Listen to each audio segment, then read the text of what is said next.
क्या सारी ख्वाहिशें पूरी करने के बावजूद आपका बच्चा आपकी नहीं सुन रहा? क्या आपको ऐसा लगता है कि बहुत अच्छी परवरिश देने के बावजूद आपका बच्चा बहुत ही जिद्दी, अड़ियल स्वभाव का और कई बार समाज में आपको शर्मसार होने का कारण बनता है? क्या आप किशोरावस्था में प्रवेश करती हुई एक ऐसी बेटी के बाप हैं जिसका स्वभाव बदल रहा है और आप चिंतित हैं? अगर आपका एक भी क्वेश्चन का आंसर यस है तो यकीन मानिए आप एकदम सही वीडियो पे आए हैं और इस वीडियो को देखने के बाद आपको बहुत सारे क्वेश्चंस के आंसर मिलने वाले हैं।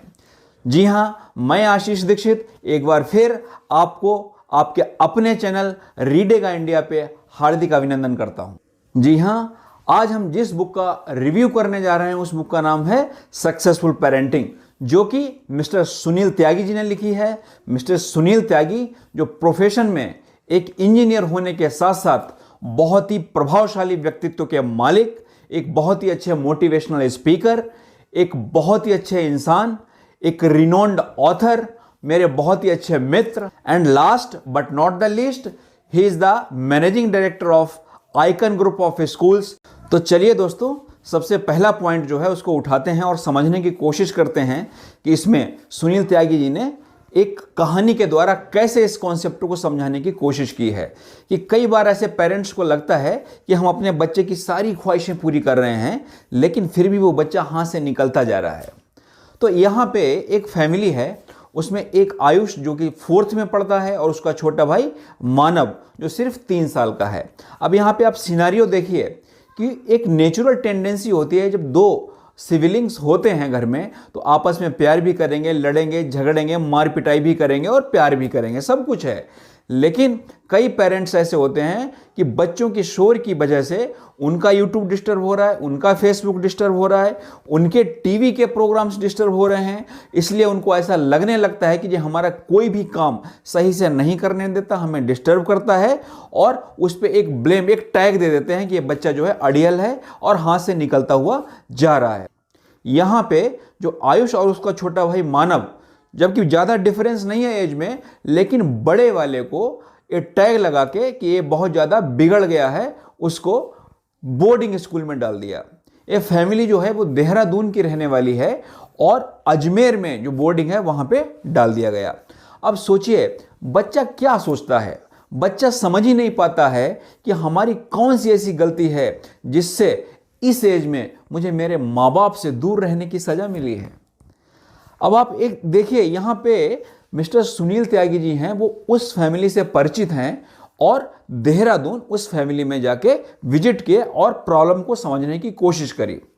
आप भी समझने की कोशिश करिए कि उस फैमिली का माहौल कैसा है। ऑब्जर्व किया त्यागी जी ने कि वो घर पे गए, शाम को पिताजी आए यानी फादर आए और आके अपना बैग रखा, यूट्यूब में लग गए, फेसबुक में लग गए। माता जी जो थी वो उन्होंने किचन वगैरह का काम किया, आके अपने सीरियल देखने लगी। छोटा भाई जो मानव है वो अपना गेम्स खेल रहा है। बड़ा जो बेटा जो है वो कोचिंग, ऑनलाइन कोचिंग क्लास के नाम पे या ऑनलाइन क्लासेस के नाम पे कंप्यूटर के सामने बैठा है और उसमें अपना वीडियो गेम खेल रहा है या कुछ भी कर रहा है। अल्टीमेट रिजल्ट क्या निकल रहा है कि बच्चों के साथ माँ बाप का बिल्कुल भी इंगेजमेंट नहीं है। Zero, a big zero investment of time. जो माँ बाप हैं उनको ये समझना चाहिए कि बच्चों के लिए जो उनका टाइम है वो जितना प्रीशियस है उतना कुछ भी प्रीशियस नहीं होता है। कभी आपने किसी भी बच्चे को देखा है कि अपने माँ बाप से कहता हो कि आप चाहे कभी भी आना, हमारे लिए खिलौना ले आना? हमेशा बच्चे यही चाहते हैं कि माँ बाप से अपने कि आप जल्दी आना, साथ में कुछ भी लाना।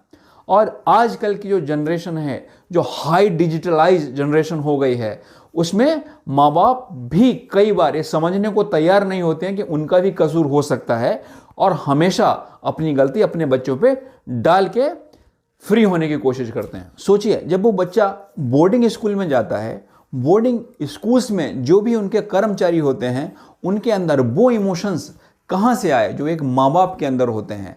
भले माँ का मन नहीं था कि उसे भेजें, लेकिन क्या करती, वो मजबूर थी क्योंकि उसे भी ऐसा लगता था कि ये बिगड़ गया है। उसकी आंखों में आंसू आए थे, कई बार अटैचमेंट बच्चों का माँ से ज़्यादा होता है। तो जब बच्चे बोर्डिंग में जाते हैं, रात में सोचते हैं, उनके समझ में नहीं आता है कि उनकी खता क्या है, उनकी क्या ऐसी गलती है जो उनके माँ बाप उनसे अलग हो गए। एक रात रोते रहते हैं पूरा, और वहाँ के जो स्टाफ रहता है ना, कभी कभी हर छोटी सी बात पे भी डांटता है, कभी कभी मारता है। तो बच्चे एक अननोन फियर से डरते रहते हैं और वहाँ पे कुछ भी करने से, कुछ भी कहने से घबराते हैं, और एक अंदर ही अंदर एक डर उनके अंदर जन्म ले लेता है। तो दोस्तों, वो वहाँ पे रात में जब पहली रात सोता है तो माँ को, बाप को याद करता रहता है, आंखों में आंसू आते रहते हैं, धीरे धीरे आंखों में आंसू आने बंद हो जाते हैं। लेकिन वहीं से बच्चे के मन में एक डिसरिस्पेक्ट जन्म लेता है अपने माँ बाप के लिए, क्योंकि उसे ये लगता है कि उसे लगने लगता है कि हमारे माँ बाप ने कुछ गलत किया है, भले उस समय रीजन उसके समझ में नहीं आता है। तो दोस्तों, ये चीज़ समझिए, कई बार हम हमारी गलतियों को बच्चों के ऊपर नहीं डालना चाहिए। ऐसा करके हम अपने ही पैर पे कुल्हाड़ी मारते हैं और अपने ही बच्चे को अपने से जाने अनजाने में खुद से बहुत दूर कर लेते हैं। सेकेंड पॉइंट पे आते हैं कि कई बार ऐसा होता है कि ऐसा लगता है कि हम हमारे बच्चे की हर एक डिमांड पूरी करते हैं और फिर भी वो जिद्दी और अड़ियल क्यों हो गया। दोस्तों सोचिए, एक बच्चा है जिसका एक बिहेव पैटर्न, वो जिस बिहेव पैटर्न से चला आ रहा है, अगर अचानक से वो ब्रेक होगा तो एकदम वो आउट ऑफ कंट्रोल हो जाएगा। फॉर एग्जाम्पल, अगर आप बच्चे को छोटे से छोटी डिमांड पूरी करते जा रहे हो, उसने बोला गाड़ी, आपने गाड़ी दे दी, उसने बोला कि हमें मोबाइल, आपने मोबाइल, उसने बोला गैजेट, आपने गैजेट दे दिया, तो उसके अंदर नो का जो प्रोग्रामिंग होता है माइंड में, वो सेट ही नहीं होता है। अब सडनली एकदम बड़ा होकर दोस्तों के साथ वो सिगरेट सोचता है और बोलता है मैं सिगरेट पिएंगे, तो आप एकदम मना कर देते हो। तो उसे एकदम गुस्सा आता है कि अरे, आपको क्या लगता है, अरे बताओ, मैंने गलत चीज़ के लिए मना किया और ये हमसे ही ऐसा बोल रहा है। बात सिगरेट की नहीं है, बात आपकी कंडीशनिंग की है जो आपने बचपन से उसके दिमाग में भरी है। तो नो जो शब्द है, कौन सी चीज़ सही है, कौन सी गलत है, यहाँ पे इस कॉन्सेप्ट को भी त्यागी जी ने एक कहानी के द्वारा समझाया है कि एक बच्चा 15 साल का, वो अपने पिताजी से बोलता है कि मुझे कार चाहिए। अभी हम एज अ पेरेंट्स अगर हम देखेंगे, सबसे बड़ी खुशी होती है कि हम अपने बच्चों की हर डिमांड पूरी कर सकें, लेकिन कहाँ तक। तो उस फादर ने तुरंत कार मंगवा दी, उसने कार सीखी, पिताजी बहुत खुश। क्या हुआ ultimate, with in a year 2 बार उसका बहुत ही सीवियर एक्सीडेंट हुआ और वो मरते मरते बचा। अब यहां पे सोचने वाली बात यह है कि गलती वाकई में क्या उस बच्चे की है। रैश ड्राइविंग करेगा, क्यों करेगा, क्योंकि उसकी उम्र ही उतनी नहीं है, वो समझ ही उतनी डेवलप नहीं हुई है कि रैश ड्राइविंग से होने वाली जो हानियां हैं वो समझ पाए। तो यहाँ पे अगर आप देखेंगे तो गलती जो है दिखती है कि उस बच्चे की है, लेकिन एक्चुअल में गलती बच्चे की नहीं होती है। कहीं न कहीं माँ बाप का गलती का शेयर उसमें ज़्यादा होता है। दोस्तों, खाने के लिए आटा और बताने के लिए डेटा ना हो तो मज़ा नहीं आता है। तो यहीं पे हम कुछ रिसर्च की बात कर लेंगे कि हार्वर्ड स्कूल ने एक बहुत ही बढ़िया रिसर्च करी है कि जो बच्चे अपने माँ बाप के प्यार से दूर रहते हैं, अलग रहते हैं, तो 35 से 40 की उम्र में उनमें बहुत सारे साइकोलॉजिकल प्रॉब्लम आती हैं। एंड इसके अलावा पर्टिकुलरली जो बच्चे अपने पिता से दूर रहते हैं, वो आगे चल के लेटर स्टेज में उन्हें बहुत सारी ऐसी बीमारियां पनपती हैं जो कि अगर उन्हें प्यार मिला होता तो वो नहीं होती थी। दोस्तों, अब थर्ड पॉइंट पे बात करते हैं कि आपकी बेटी अब 10-11 साल से ज़्यादा की हो गई और एडोलेसेंट एज में प्रवेश कर गई है।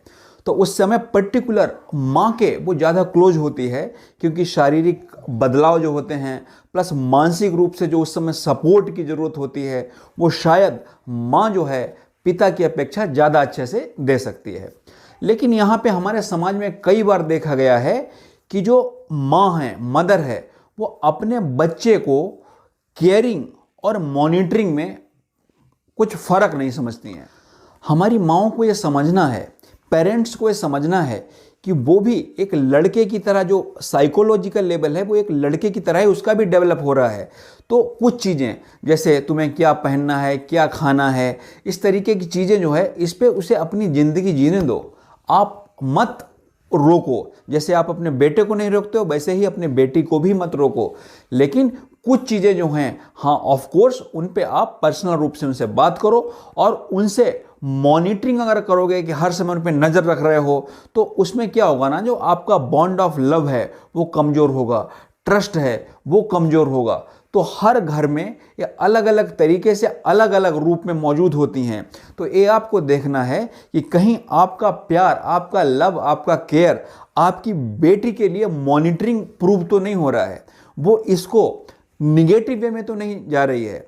अगर निगेटिव वे में जाएगी तो कुछ भी होगा वो आपसे हो सकता है ना शेयर करे, लेकिन वही अगर आप केयरिंग और लव ऐसा करोगे कि जो उसका ट्रस्ट बढ़े, आप उसको ये भरोसा दिलाओ, आप तुम कुछ भी करो मैं तेरे साथ हूं, तो भले कुछ गलत भी होगा तो भी वो आपके साथ शेयर करेगी। और सपोज कुछ गलत भी किया उसने और शेयर किया आपसे, तो दैट डजंट मीन एकदम आप वायोलेंट हो जाओ, चिल्लाने लगो, एकदम मारने लगो, ऐसा कुछ नहीं। उसे समझाओ कि ये क्यों गलत है या क्यों सही है, अगर ऐसा होगा तो इसका परिणाम ये होंगे। तो इस तरीके से जब आप समझाओगे, उसे भरोसा एक हो जाएगा कि हाँ अगर हमसे गलती भी हो गई और मैंने अपने माँ बाप से शेयर किया तो इसमें हमारा कोई नुकसान नहीं, अगर कुछ गलत होगा तो वो सही हो जाएगा, तो वो आपसे कभी भी दूर नहीं जाएगी एट द एंड। पता है दोस्तों, दुनिया में सबसे अच्छी फीलिंग क्या है? दुनिया में सबसे अच्छी फीलिंग है कि आपके बच्चे अपनी ज़िंदगी को फुलेस्ट इंजॉय करें, बहुत खुश रहें। और अगर आपको ये पता चले कि उनकी इस खुशी के पीछे, उनकी इस मुस्कान के पीछे की जो वजह है वो हम हैं, तो कितना अच्छा हो। दोस्तों ऐसे ही बहुत सारे और पॉइंट हैं जिनके लिए इस बुक में कई सारे समाधान विद एग्जाम्पल्स मौजूद हैं। तो अगर आपको और ज़्यादा डीप में जाके ऐसे प्रॉब्लम्स के सॉल्यूशंस चाहिए तो मैं आपको सजेस्ट करूंगा, पर्सनली हाईली रिकमेंड करूंगा कि आप इस बुक को खरीदिए। मैं इसके लिंक अपने डिस्क्रिप्शन बॉक्स में दे दूंगा। ये 2 भाषाओं में, हिंदी और इंग्लिश में उपलब्ध है। तो चलिए जल्द ही फिर मुलाकात होगी आपसे एक नए वीडियो के साथ। खुश रहिए, खुशियां बांटते रहिए।